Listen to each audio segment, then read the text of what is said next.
It's been 3 years since our divorce was finalized. Beth and I were married for nearly 18 years before our breakup. We were high school sweethearts and married shortly after graduation. At the time, we had no other lovers but each other. There's something to be said about that. It is really a good thing. Love outweighs just love any day of the week. Of course, you don't really realize it till it's too late. Sweet lad. I guess what you might call a good life. We had 4 kids together. Emmy, Brad, Carla, Daryl. We called them the alphabet kids. After Daryl was born, I had a vasectomy. I didn't want the whole alphabet. Amy and Brad are in college now, but Carla and Daryl still live with Beth, my ex-wife. What happened? What went wrong? We seemed to be a happy family. We were good parents and supported everything our kids did. We were like most young couples, struggling to make ends meet. I worked in a manufacturing plant, and Beth started working at the local Walmart store once the 2 older kids started school. The younger kids started in daycare when one of us wasn't home to watch them. It wasn't the greatest thing to do, but in today's society, that's how it goes. I often wonder how my parents and grandparents were able to do it with the women not working. I don't know whether to blame society or materialism. We wanted a lot of things, and we wanted them too fast. Our love lives started off great like probably most young people. We did it all the time, day or night. As the kids were born, we did it less and less. It's probably that way with most families. We just didn't have the time, or so we thought. Looking back, the problem was us. We started taking each other for granted. Our love life became a hurry up and do it. We reached our climaxes, but it was nothing like the days of old. The sweat I love you so much type of love. It's Sagittarian in a sense. I guess it became boring, but only because we didn't put the love in it where it belonged. I eventually got a promotion to supervisor. Our financial situation became much better. As the kids became older, we were able to go out once in a while. Dinner and a movie was enjoyable. It started to put a little of the luster back into our somewhat boring relationship. I guess all marriages go through it. Oh, you love each other, but take each other for granted. Beth came home one day and said she wanted to go out with the other girls at work. I didn't see any problem with that since our kids were now old enough to take care of themselves. This happened about 4 years ago. Beth got dressed in slacks and a blouse. She looked nice. She was like a lot of women, always worried about her weight, but she always seemed to look nice at any weight. When she got home, I asked her if she had a nice time. She told me she did, and about some of the other girls. I have nothing against Walmart, but a lot of the women that worked there were divorced and separated. If divorced and separated, it didn't seem like the type of people that Beth should be partying with. I told her so, and she got mad at me for downgrading her friends. I did no such thing. I told her, it's just that these women will look for men, and you will be there with them. She looked at me a little sheepish. We were together for 18 years. I knew all her moods.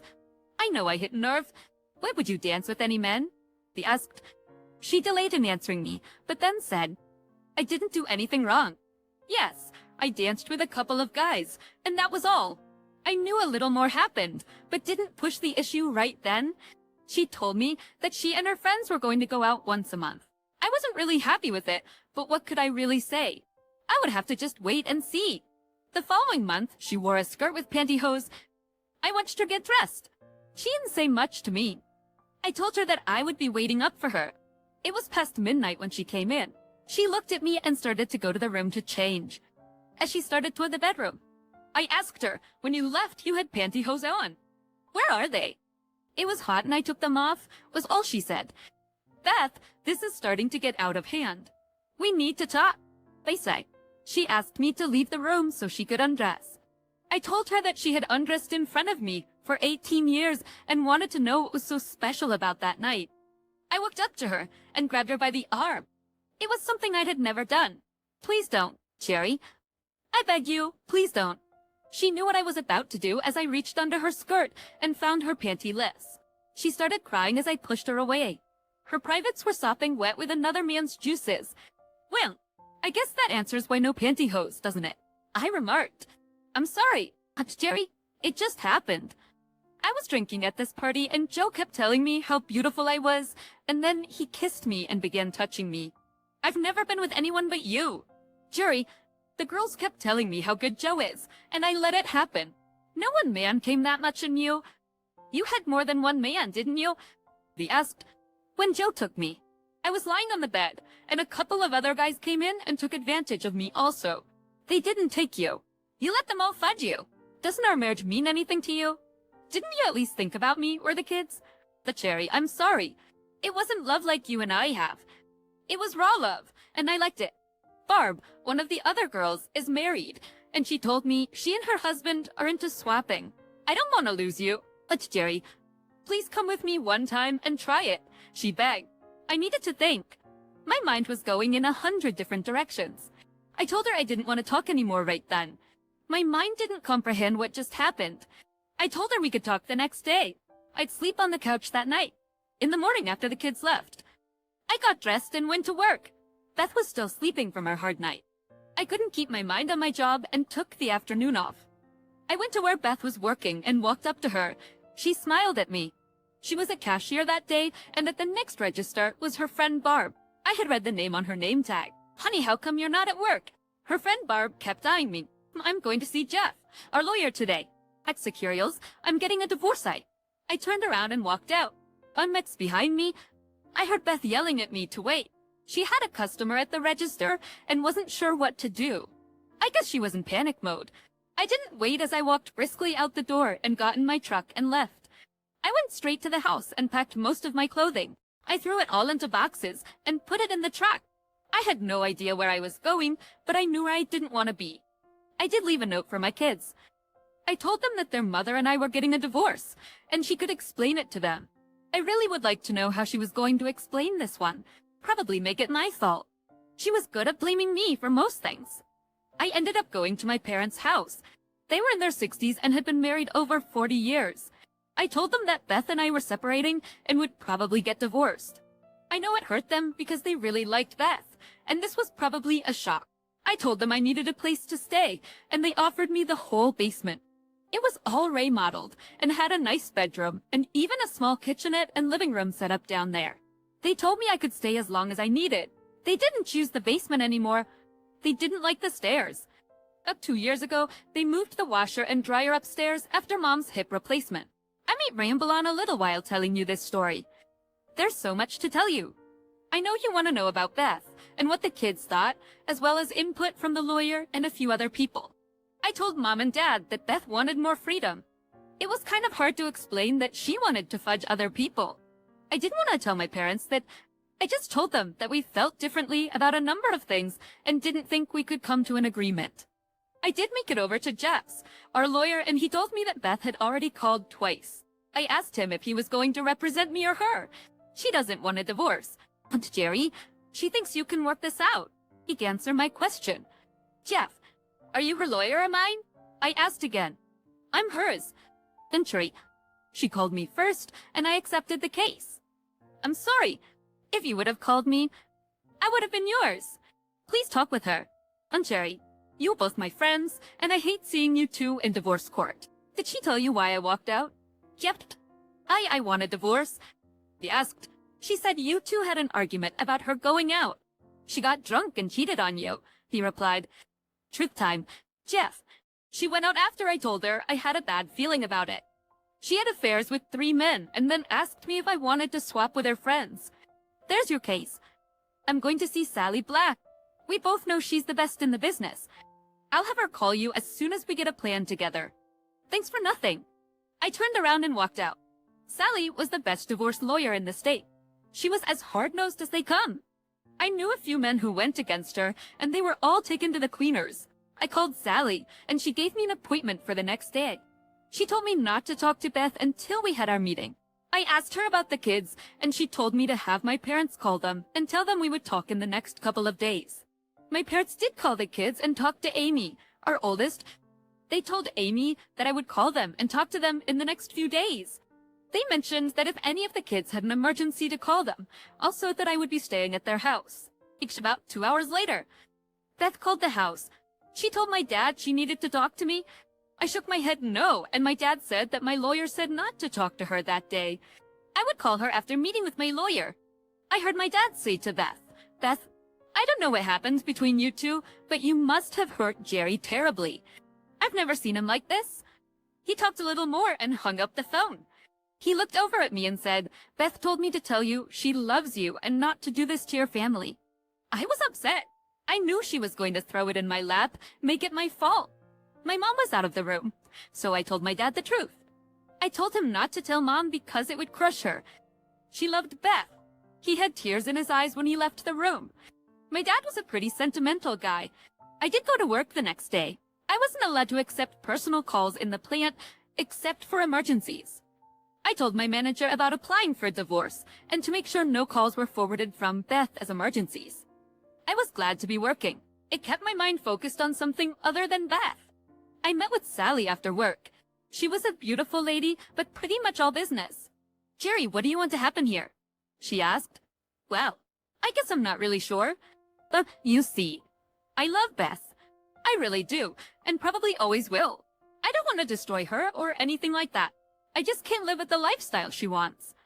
I'm not into sharing her, and I'm not interested in having love with just anybody. I am somewhat worried about the kids. I know they're older, but I don't want her bringing every Tom, Dick, and Harry to the house. Although I don't think she would do such a thing, but I didn't think she would cheat on me either."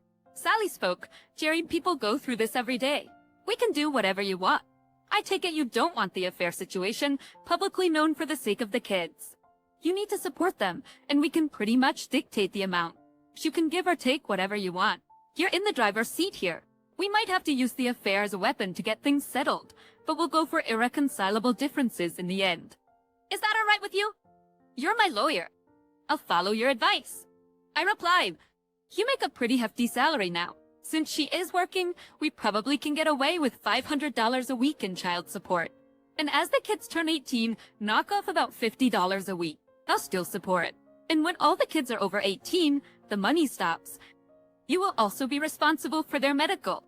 As far as higher education, it's up to you if you want to supply any. You don't have to legally. Your oldest is 17 and your youngest is 12, so you will have to pay some support for the next 6 years. Do you want to go with this, or do you want something else? What about our savings and my retirement package? All the savings will be divided equally, as well as any bills that are in both of your names. You have 2 vehicles, so you can each have one. Your retirement is exactly that, your retirement. We wouldn't let her touch that. The house and furnishings are the only things left. What would you like done with them? Our house is worth about $200,000, and we owe about $60,000, but my kids live there. I'm not sure what to do. I have an idea to throw at you. In many cases like yours, where you're not after revenge and there are kids involved, I suggest that you let her have the house to live in until the children are all grown and out of the house, say age 21 for an example. At that time, the house will be sold and the money divided equally, or one of the 2 parties can buy the house at half the worth minus what's owed on it. She will be responsible for half the house payment. So much to go through. Why wasn't I enough for her? 18 screwing years down the drain. I guess we can go with that. What if either Beth or Jeff want to fight it? Then we pull out the big guns and bring up the cheating. I'm pretty sure they don't want that. If they do, then we'll ask for custody and a 50-50 split of everything. And of course no support custody and a 50-50 split of everything. And of course no support since she wouldn't have the kids. I took the next day off, and Sally called Jeff and told him that she had an offer for him, and Beth and asked if they could be at her office at noon. Of course Jeff balked about coming to Sally's office, but agreed to it, knowing it was a no-win situation for him. Jeff and Beth showed up at the same time. I figured Jeff told her to wait for him in the parking lot. There we were at the table. Allie and me on one side, and Jeff and Beth on the other. Jeff spoke first. He knew Sally and wasn't happy about being on the opposite side. It's to see you again. Saj, I know how you operate and like to get down to business. Before you make us an offer, Beth would like to talk privately with Jerry, Aktaktuch eyesight. She did her talking the other night. I will talk to her only after the papers are signed. Everyone here is aware of why I'm asking for the divorce. Asking for the divorce. I looked directly at Beth. If you're afraid of having your love life being exposed, please listen to my offer. I think it is most generous. Sally said, well, that question was answered. Mrs. Cohen, Jerry has made you a very fair offer. Sally handed the copy to Beth and one to Jeff. He will use irreconcilable differences for the reason of separation. As you can see, he has given you a decent income. All your children are living at home. The only debatable issue here is the house. I think Jerry has been very fair in his offer here also. Jeff spoke again. We need time to look over this document and see about a possible counteroffer. Sally? I will talk with Beth and get back to you in the next couple of days. Jeff, just so we are clear on the issue, there will be no counteroffer. If you turn this offer down, which I believe would be very ill-advised, Mr. Cohen will file under adultery and ask for custody of the kids in the house. Beth looked up and was crying. Sally was playing hardball, and it hurt me to see Beth cry. Beth grabbed a pen and asked where to sign, without even reading it. She was crying full-fledged tears then. She was afraid of losing her kids. Mrs. Cohen, please calm down, replied Sally. Jerry doesn't want to hurt you or the kids. Please take a day or so, as Jeff has suggested, and see if everything is agreeable. Maybe we have overlooked something. I'm sorry about my threatening tone, but I wanted to make it clear that we are offering a very good settlement here. Jerry has seen to it that you and your kids are well taken care of, so please take the document and discuss it with your lawyer and Jeff, and I will discuss it, say, tomorrow. Ellie handed her tissue box to Beth Ellie. Beth took a couple of tissues and looked at me while her crying lessened some. Jerry, I do love you no matter what you think. I was just hoping that we could put some time between us and maybe get back together, but I see that you have already made your decision. No, Beth, you made my decision for me.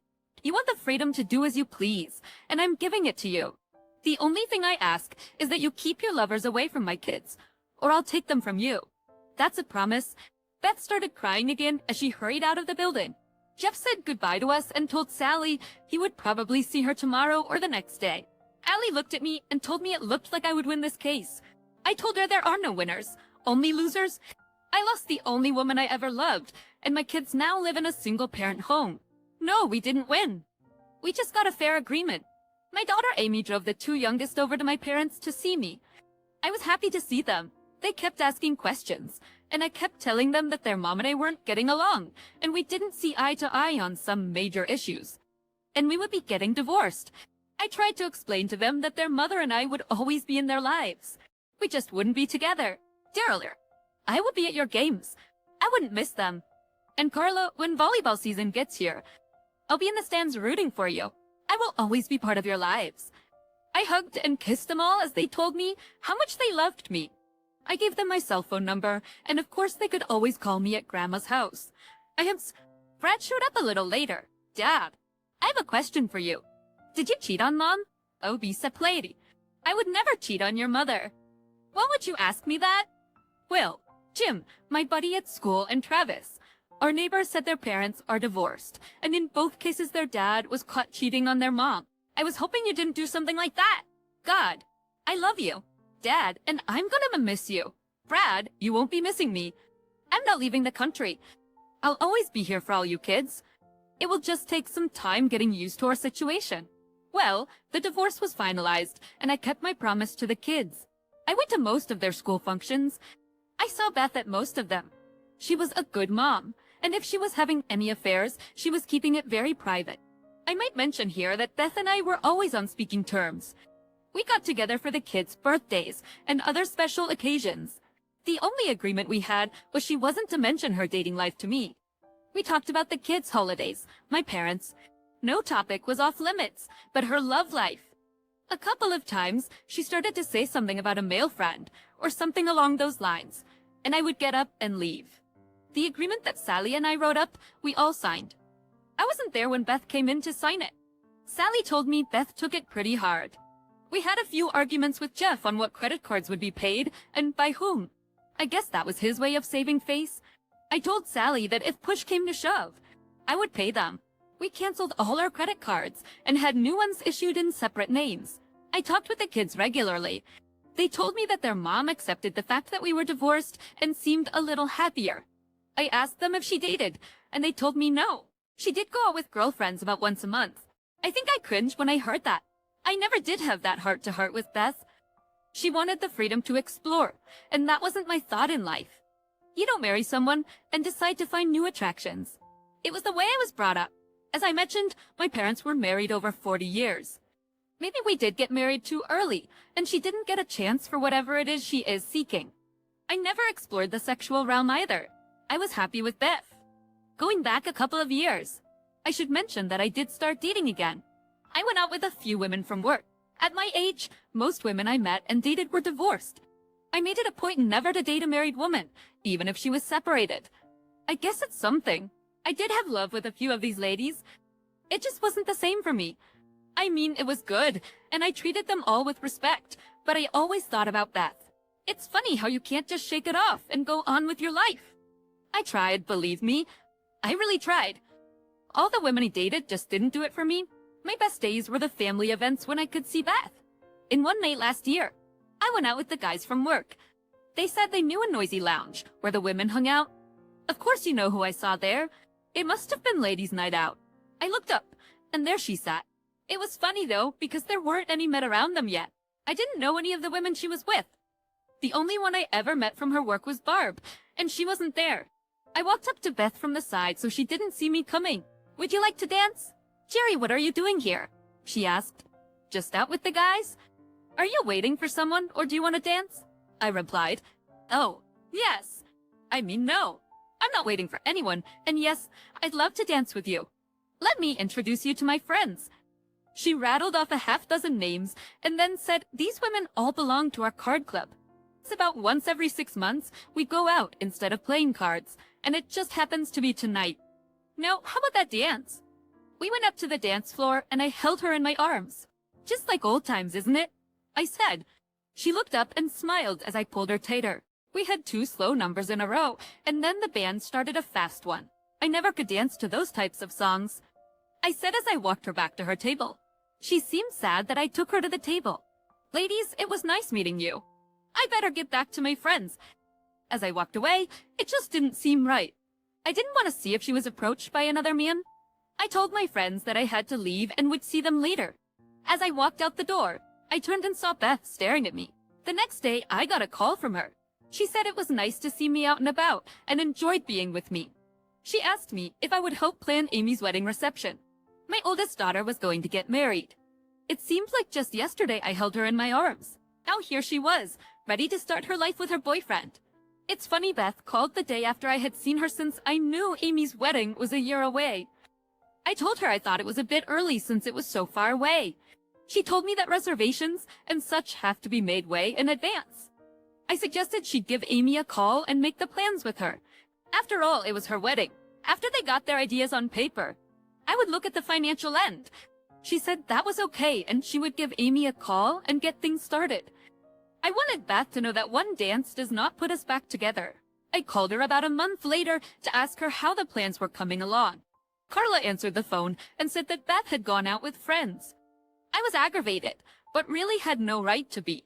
We've been divorced for over 2.5 years now. I did ask Carla if her mom went out regularly, and she told me about once a month. I called my buddy Pete and asked him if he wanted to go to the lounge. He was divorced also and enjoyed the ladies. We walked in, and the place was crowded. I saw Beth sitting with a group of people, both men and women. I decided to heck with her. I was going to find another woman to dance with. I saw this young gal, probably around 30. She was dressed really sexy with a miniskirt on and brayless. Pete said, "Darn now, that's nice. Check out those gals sitting by themselves." The gals were seated with some other women who were dressed about the same. They were only a couple of tables away from Beth and her friends. I was walking in the direction of Beth's table when she spotted me. Her mouth kind of flew open, and I walked right past her table and to the table with the sexy young chick. "For care to dance?" I asked her. "Sure. I like older men, especially good-looking ones," she replied. I knew she said it loud enough that Beth heard her. We got up and I held her close.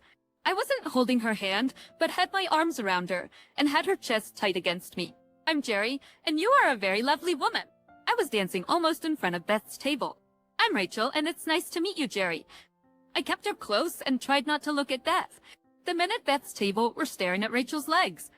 I would pull on her skirt and give them a little more to look at. The next one was a fast song, but Rachel and I stayed on the floor and danced. I knew this would get to Beth since I never danced fast songs with her. It was followed by another slow one, and I grabbed Rachel and held her tight. I slid my hands down one time and squeezed her buns. She just smiled at me. At the end of the song, I walked her back to my table and told her maybe we could dance again later. Rachel replied, "I'd like that." Pete had just returned to our table also. He danced with one of the other gals, who was there at the same table with Rachel. I was sipping my drink, and Pete looked up and said, "Here comes a nice-looking broad." He had never met Beth, but that's who was coming to our table. "Will you dance with me?" she asked. I looked over at Pete, as though she was talking to him. Then Jerry answered me. I stood up and said, "It would be a pleasure." I looked over at Pete and said, "Pete, me Beth, my ex-wife." Pete's mouth dropped open, remembering he had just called her a broad. As we were dancing, Beth said, "What was that all about? She was all over you. God, she would have screwed you on the dance floor if you would have asked her. Isn't that why we're divorced? You wanted me to fudge other women, so you could have other men. You ask." Jerry, please. You and I never did talk about it. I was wrong. Look. Beth, you came home with other men's liquid running out of you like a faucet, and all you can say is, "Maybe I should fudge that little filly," and then I can say I was wrong too. Besides, we're not married now. When you went on your fudge spree, you were my wife. My wife, darn it. Some guy came up to Beth and me on the dance floor and asked Beth what she was doing. "You're supposed to be my date and you asked this guy to dance," he asked. I looked at this weasel and said, "Edge off, buddy. You're not getting any off Beth tonight." I could tell it really embarrassed Beth. "Who the fudge are you? Her husband or something?" He asked. "Yeah, I'm her husband and you're going to be in the hospital if you don't get the fudge away from us." Beth started to talk when I interrupted her. "Do you want to sit with me or go back to your boyfriend here?" Beth was steaming mad and pulled away from me and went back to her table. I grabbed the creep by the arm and told him if he tried having love with her that night, that I would hunt him down and kill him. Then I let go of his arm as he went back to his table. The two young fillies we danced with earlier came over and sat with us. We switched over to a booth and were feeling them up. I normally don't treat women like this, but Beth had a bird's eye view and I was putting it on pretty thick. I knew Pete was finger screwing the one he was with. These gals were there for one reason that night, and that was to get laid. The little blonde I was with asked if we were ready to leave. She told us she was hot and horny. I asked her to do me a favor first. I pointed over to Beth, who was sitting there looking really mad in our direction, and I asked her to go over and tell that woman that she was going to get her wish that evening. The little blonde smiled and walked over and told Beth what I had said, and she came back.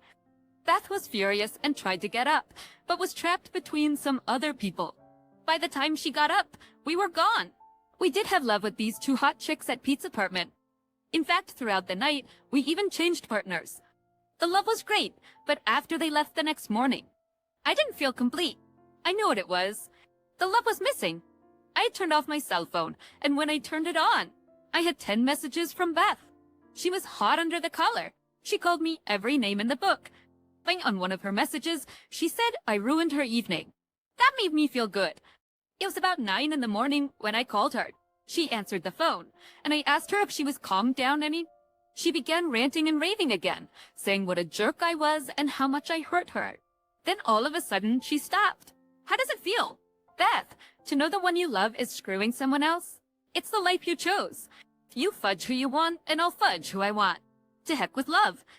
I could hear her crying as I hung up the phone. I didn't hear from her for a couple of weeks. Then one day she called. "Jerry, can we talk? I mean about everything.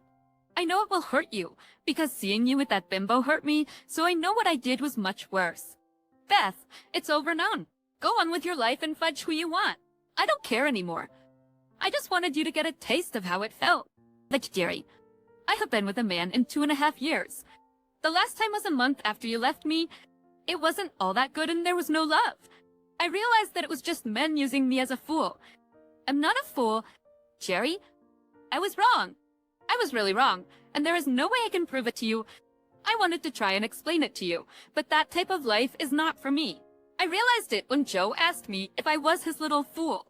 I slapped him hard across the face. He went to hit me back, but I kicked him in the balls before he had a chance. I don't want that life. Jerry, I want the life that we once had. For since 2.5 years. What about that idiot a couple of weeks ago? He said he was your date. He had every intention of betting you down. He was a friend of one of the guys at our table. The other men at the table were their wives. Since I was the only single woman at the table, he assumed he was going to be with me. I had no intention of doing anything other than maybe dancing with him. Besides, he told me you were going to kill him if he laid a hand on me. Did you tell him that? I sure did. Do I have to follow up on my threat? Heck no. He wouldn't even dance with me. The only reason I went back to the table was that you embarrassed me so badly. Then you sent that bimbo over to let me know you were going to have love with her. Did you? Jerry, did you have love with her? Beth, we're not married. I'm free to do what I want. By the way, whatever happened to your friend Barb? I don't see her with you anymore. Oh, they don't belong to the club anymore. She and her husband are divorced. The reason they tried swapping was because they thought it would add a little lust into their marriage. Her husband ended up divorcing her, and he and the other man's wife left together. 2 more marriages went down in flames. I thought it was odd she mentioned the club. She mentioned she hasn't gone there for years. I thought I'd change the subject. How are the wedding plans for Amy coming along? You haven't told me much about them, and now it's only a few months away. I asked, I know you know all the plans. Amy has talked to you a dozen times. I guessed I felt you didn't want to be over here alone with me, so that's why we made the plans and just let you verify them. I'm not afraid to be alone with you. Best, I said. Oh yeah, I don't believe you. If you're not afraid of me, then take me out on a date, she laughed. I don't think that would be a good idea. Beth, it may give the wrong impression. People might think we were getting back together. I replied, I knew you were afraid. You still love me like I love you. You just wanted to admit it, she said. Beth, I do love you, but the hurt of what you did was much worse.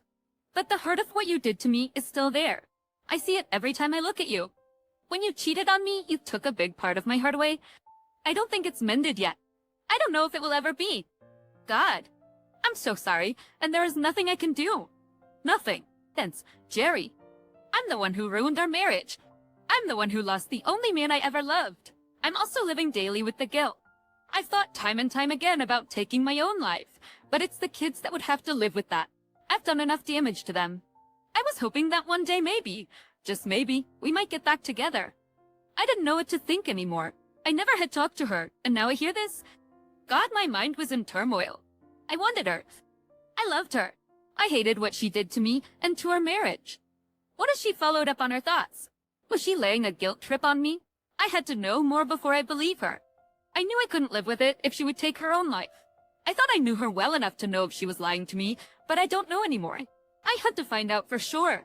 But how? We all have thoughts like that once in a while. Thank God we don't follow through on them.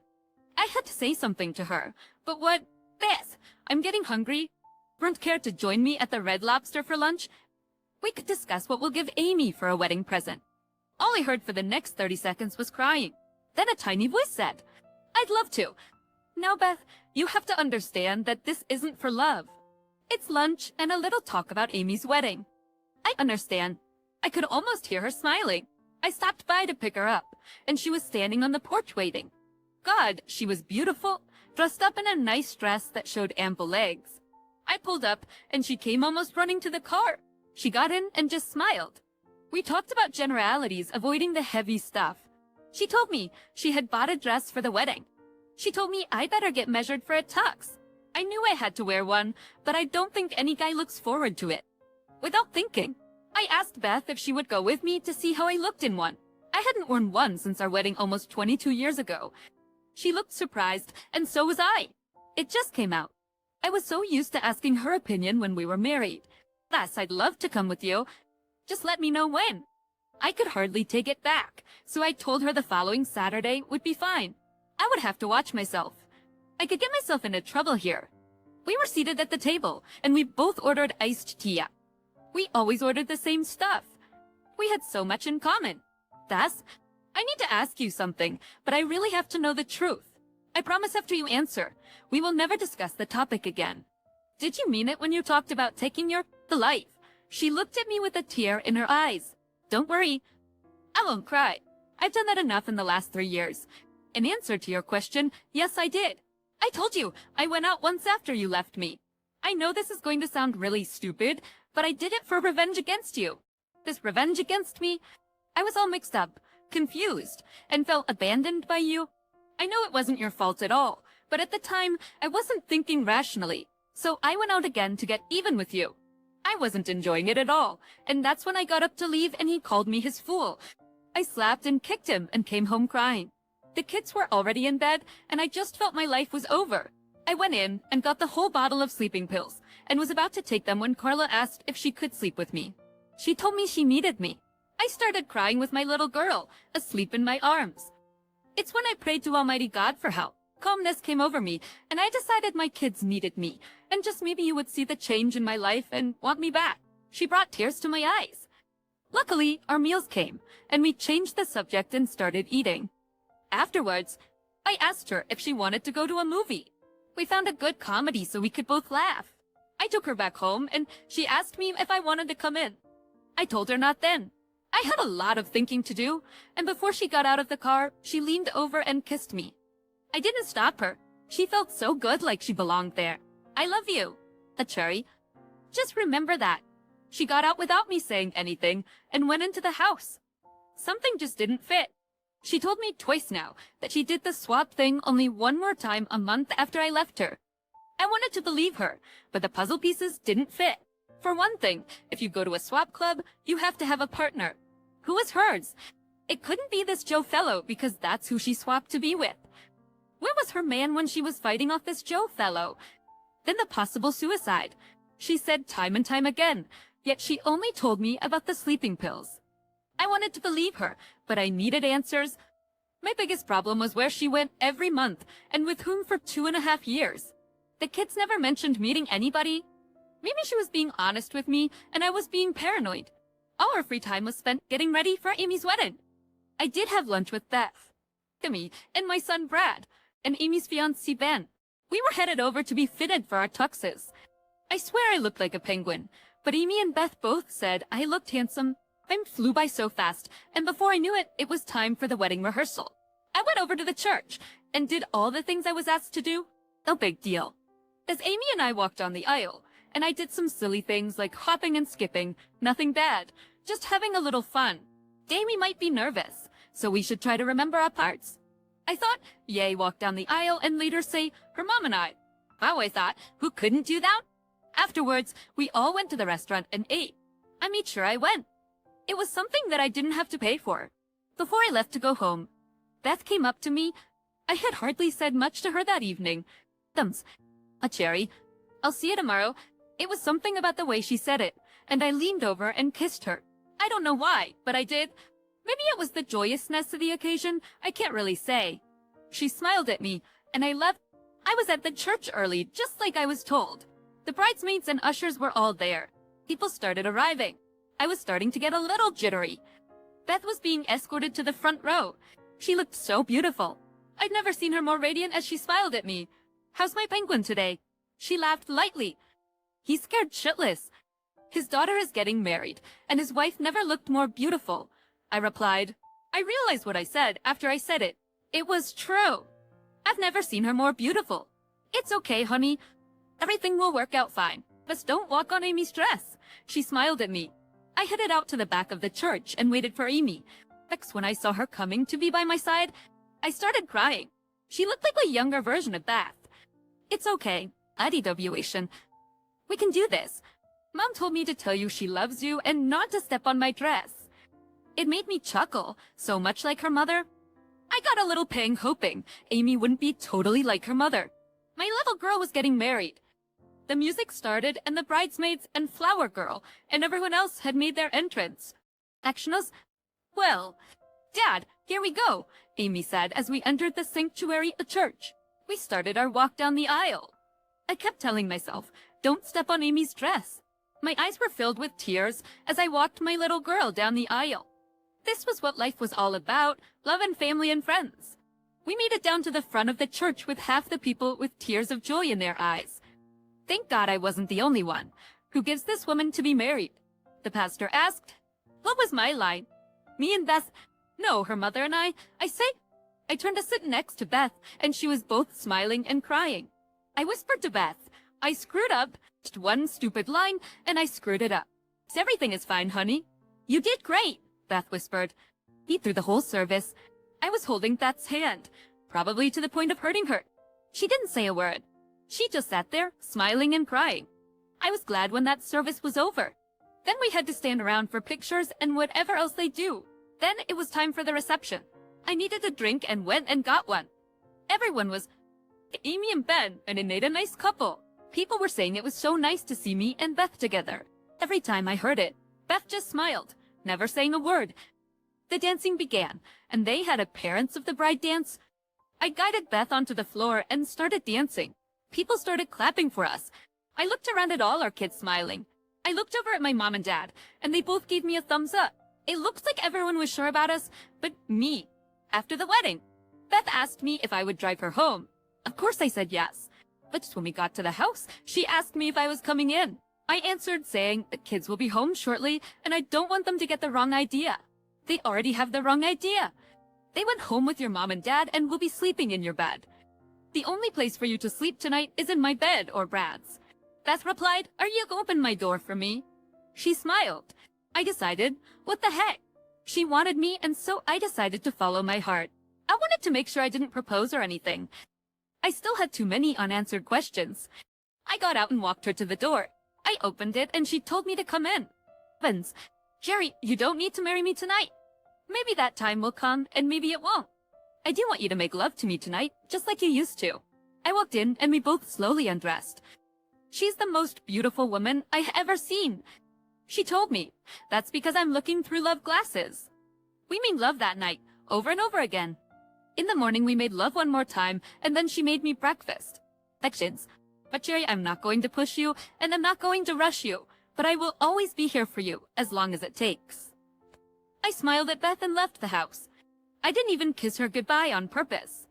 I wanted her to know that the love was great, but I wasn't ready yet. I now had a new problem to ponder. Beth did things to me that we have never done, and yet she's been without a lover for almost 3 years now. Something was out of kilter. I knew it, but couldn't put my finger on it. Everything was too nice, fit together too easy. For over 2 years, Beth never said anything about getting back together. In the last year, she was throwing herself at me. I needed to know more. When I got back to Mom and Dad's, everyone had left. Dad asked me if everything was okay because I seemed out of sorts. I explained to him that something wasn't right, and I needed to find out what. Even though it was Sunday, I called Sally, my lawyer. I explained the situation, and she thought it was odd also. She told me to not say anything for a couple of days. She had a private investigator who would find out what was going on. Beth called on Monday and asked me over for dinner. I told her that I was busy and would take a rain check. I had some business to take care of. I didn't tell her I was getting antsy trying to put 2 and 2 together and kept coming out with 5. Just on Thursday, Sally called me at work and asked me to get to her office as soon as possible. She said it was extremely important. I asked for the rest of the day off and went to see Sally. When I got there, Sally told me things I didn't want to hear. I was right about Beth. She belonged to a swap club, and her partner was Jeff, her lawyer. It seems that after I walked out, Jeff decided to take my place. Beth never decided to quit her lifestyle, but hid it from me. I asked Sally why she was coming back after me in the last year. She had her freedom in her life. Why bother me? It's all about money. But Jerry, in the last 3 years, she has borrowed from the home loan to the tune of $100,000. Fix, instead of owing the $60,000, you owe $160,000, said Sally. How did she get it? Didn't she need my signature to borrow money against the house? He asked. No. When you settled on the credit cards, one was a cash equity loan. You could borrow continually on it to a specified sum. Yours is almost there now. Your friend Jeff slipped that one past us. There was no way of telling once you agreed to pay the credit loans. I'm sorry, but Jerry, I should have watched that after the divorce was final. We don't usually do a follow-up unless asked, and of course Jeff wasn't going to ask Sally when I spent the night with her. I checked through the cabinets for her prescription drugs. There weren't any, so I called the doctor, and he told me he never wrote a prescription for sleeping pills in the last 3 years, and that Beth has been there for all her physicals. He said she was actually coming every 3 months instead of 6. I asked if she asked to be tested for any sexually transmitted diseases, and he told me she had the tests done and is clean. Thank God for at least that. I saw it. By me paying the medical bills, I was at least able to find out this stuff. Well, Sally, what do we do now? He asked. The only debt you incurred is the house. We'll put a line on it for $40,000, and if she ever tries to sell it, you'll get that part of the equity. The rest is a loss to you. As far as the kids go, 2 are already out of the house. The other 2 are old enough to decide if they want to live with your ex-wife with you or your parents. We will leave that up to them. Jerry, since you told me you will be leaving the state, you will probably be out of the picture. I'm sure they would want to finish the last years of their schooling here. Thanks for everything. Sally. I guess it's all up to me now.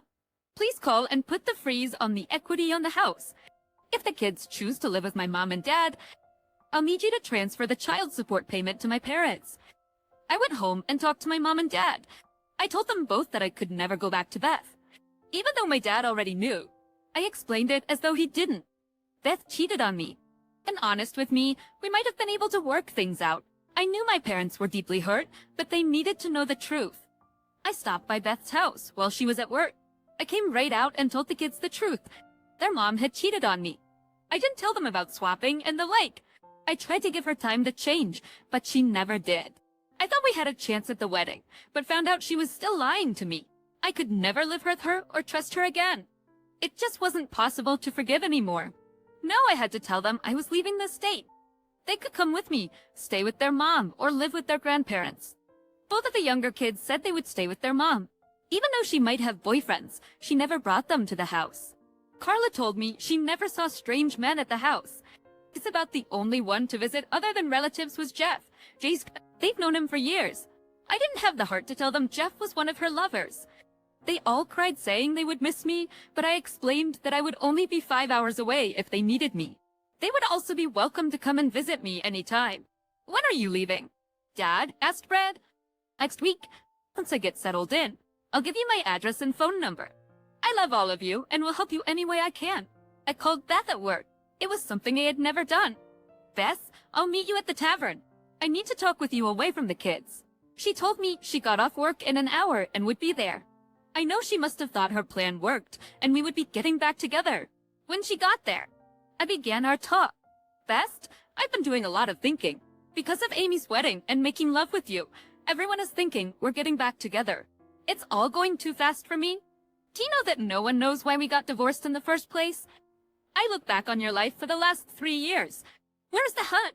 The pain that I felt when I discovered your cheating? There wasn't any. Sure, your financial situation hurt some, but that was about it. She looked at me a little concerned. I continued. Our night together was the best ever. He did things to me that we have never done. I remembered you always thought it was too dirty, but there you were doing it. I had to wonder where you even learned it. Legendary. I can explain it, she said. Here's what I need you to explain. You told me you hadn't been with anyone for 2.5 years. Why did you lie to me? You had your girls' night out every month. It seems that the women you were with from work and your card club were also swap club members. So I guess you've been getting your sex in after all? She started in on her crying again. You screwing other men caused our divorce, and you never stopped doing it. Go ahead. Explain it. Go home and tell your kids why I left in the first place. Tell them your privates have an itch that I'm not good enough to scratch. They deserve to know and are old enough to handle it. I talked to them. God. Jerry, surely you didn't tell them about me, did you? She asked. It's always about you, isn't it? Best, never about your kids or me. I told them you had an affair and cheated on me. Cherry, I'm so sorry. You left me. What could I do? I'm a woman and need to be loved. You don't want love. What I did the other night was love. What you want is unlimited orgasms with unlimited fudge partners. Did you think I would never find out? How screwing stupid do you think I am? I wondered what if we got married, and then I caught you cheating again. Then it hit me. Your lover, Jeff, was behind this setup. Jeff, how did you find out about Jeff? Oh my God, what have I done? You ruined a lot of lives, including your own. You gave up a man who truly loved you and was almost ready to go back to you. You've lost the respect of your kids, even though they will still live with you. You've hurt them all deeply. You lie. You cheat, and now you want to steal from me also. The love I had for you is still there, but buried deep in my heart. All I see now is a conniving fool who will fudge anything that walks. A couple of years from now, I want you to think about what could have been. Your looks will fade, and your kids will be gone, and so will the money. I guess you will still have a bunch of old fudge friends, and of course Jeff. I doubt if he'll stay around with a poor fool. She was crying hard now. Jerry, I really do love you. Please stay with me. I turned to her and said, I forgot to tell you. I'm moving out of state and leaving next week. Thanks for the goodbye, Fudge. You really are good in bed, but of course you know that as well as God knows how many men. Goodbye. Beth. I'd have a nice life. I knew Jeff was behind this setup. If I would have gotten remarried, then that meant I would have accepted her lifestyle, and our old marriage agreement would be void. She and Jeff were playing me for the last year because of the money. She was already down $100 a month and deep in debt again, but was living the same as she always did. It must mean she had run up a heck of a debt. Such a stupid woman. Epilogue. I finally moved on with my life. I hurt for a while, but I was putting it all behind me. Did I love Beth?